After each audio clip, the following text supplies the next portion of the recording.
Est-ce que tu te souviens de la marâtre dans le conte Blanche-Neige? Tu sais, celle qui était terriblement jalouse de sa belle-fille. Mais sans être forcément cette marâtre, on peut ressentir des émotions d'envie et de jalousie de temps en temps dans notre vie. Et c'est normal.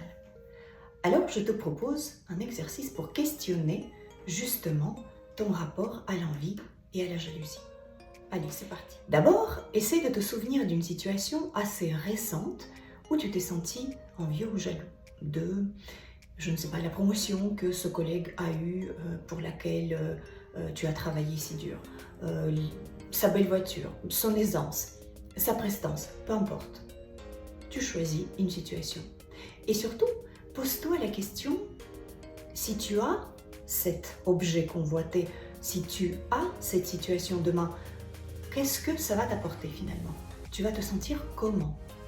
Alors c'est intéressant de questionner ses vraies motivations parce que parfois on croit vouloir quelque chose, mais en fait il n'en est rien, c'est une fausse envie, une fausse motivation. Ça c'était l'exercice numéro 1. Et l'exercice numéro 2, on va aller un tout petit peu plus loin, on va questionner les émotions qui se cachent derrière l'envie et la jalousie. Voilà, parce que l'envie et la jalousie, ce sont des émotions de façade. Derrière, il y a forcément quelque chose de plus profond. On peut ressentir de la frustration, par exemple, ou un sentiment d'injustice, ou peut-être une colère, une tristesse aussi. C'est intéressant de comprendre quelles sont les émotions qui se cachent derrière l'envie et la jalousie. Voilà. Si tu fais déjà cet exercice, tu auras fait un grand pas en avant dans la connaissance de soi. À bientôt!